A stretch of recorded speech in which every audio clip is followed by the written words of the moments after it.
Hello, everybody, and welcome to the Georgetown Global Dialogues. My name is Tom Banchoff. I'm Vice President for Global Engagement here at Georgetown and Director of our Berkeley Center for Religion, Peace, and World Affairs, which is the lead organizer for this week's events. It's wonderful to welcome you all here to our historic Aston Hall. I'd like to also welcome those following online around the world for the first two sessions of our week-long conference. The first on the US presidential election, with a focus on how it's seen from abroad, and the second on social inequality as a complex global challenge. So what exactly are the Georgetown Global Dialogues? Well, around this time last year, Pankaj Mishra, my co-convener, and I began to explore the idea of inviting prominent intellectuals from the Global South to campus to engage with leading US-based thinkers, but also with faculty and students and the wider DC community around common challenges facing humanity. Since then, we've managed to recruit a remarkable group of global fellows from around the world who are with us this afternoon. Intellectuals already engaged in global conversations through essays, novels, criticism, poetry, academic articles and books, and all kinds of public appearances. They're sitting here in the front row: Veronica Gago, Ranjit Haskote, Mohsen Hamid, Nezrin Malik, Etche Temel Quran, and Kohei Saito.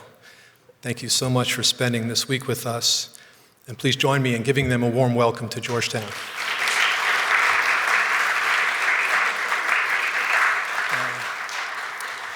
Now, it's a bit unusual to have the opportunity to engage a diverse group of leading global thinkers here in Washington, D.C. And perhaps you agree, if there ever was a time to do so, it's now. Which leads me to our overarching theme this week: ways forward in a divided world. It sounds ambitious, idealistic, maybe even presumptuous, but by all indications, we have arrived at a global impasse. Now is the time for us to think creatively together about ways forward.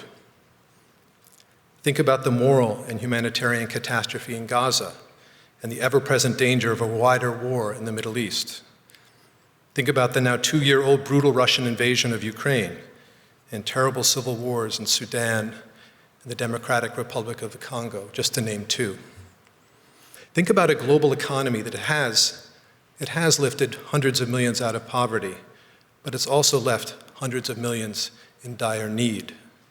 An economy marked by deep inequalities nationally and internationally, in which so many young people in particular languish with little hope for a better future.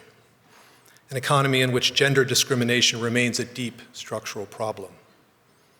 Think about a politics that is polarized and dysfunctional within and across our countries. Democracies facing new and very real threats, including here in the United States. The proliferation of demagogues worldwide offering simplistic and misguided and sometimes violent solutions. And finally, think about our international institutions, paralyzed and powerless to deliver on the vision set out in the founding documents of the United Nations, a world of peace and justice in which all human beings, wherever they are, enjoy the same foundational economic, social, civic, and political rights. It's a vision of human solidarity which echoes within and across humanity's great cultural and spiritual traditions, but it's a vision that still seems so far out of reach in today's world. And of course, overshadowing it all, a steadily worsening global climate crisis and the transformative challenges posed by the ongoing digital and AI revolutions. So this is the world that surrounds our gathering here in Washington, D.C., the capital of what is still the most powerful country in the world. A United States that more than at any time in its history must better learn to live with and listen to, yes, listen to other countries and cultures. There's no practical alternative, given the geopolitical shifts we are witnessing and the global challenges we all face. That's really the point of the Georgetown Global Dialogues this week, to promote a more inclusive conversation about the future of the world here in the US Capitol and beyond. Georgetown, we believe, is a fitting host for such a conversation. We are a Catholic and Jesuit institution founded in 1789, the same year as the United States.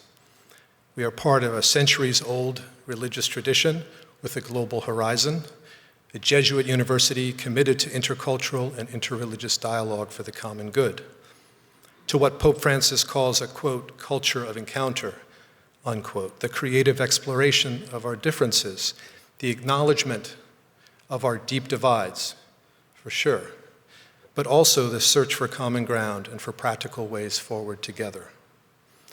Encounter is at the heart of our gathering. As you can see from the program, we want to explore with you ways forward across a range of interesting and intersecting topics, from the presidential election to Cold War 2.0, from the climate crisis to social inequality and the future of feminism, from the crisis of democracy to the cultural and spiritual resources of cosmopolitan thought and the global literary imaginary. Now, as we traverse this terrain, we will, of course, revisit established debates, but we want to avoid falling into familiar oppositions that reinforce the polarization we see all around us. Each session is designed as a conversation, on stage and with you all, to explore together our complex present and to envision better global futures. Two other program elements will help us along the way. So every day before our second session, we're going to be treated to short In Your Shoes performances by Georgetown's Laboratory for Global Performance and Politics. It'll be a dramatic way to remind us of the importance and potential of dialogue in a divided world. And on Thursday evening, here in Gaston Hall, we'll enjoy a musical performance and conversation with the remarkable Alizetti under the heading Other Voices, Other Rooms. Now, before I acknowledge the many institutional partners who've made our gathering possible, I want to first recognize our students. More than 50 of you have helped with publicity and logistics for this week's events and responded thoughtfully online to essays crafted by the fellows on our themes. And more than 100 of you will take part in student workshops tomorrow morning and Wednesday morning, designed to elevate the voices of young people around climate change and other global challenges. Pankaj and I really hope that this week will begin a wider conversation that foregrounds the perspectives and experiences of young people into the future. Now, just a quick word on our partners. The dialogues are a university-wide effort in collaboration with our Walsh School of Foreign Service, our College of Arts and Sciences, the McDonough School of Business, and our campus in Qatar. All of our sessions between now and Friday have one or more co-sponsors acknowledged in the program, an array of diverse Georgetown Institute centers, programs, and departments.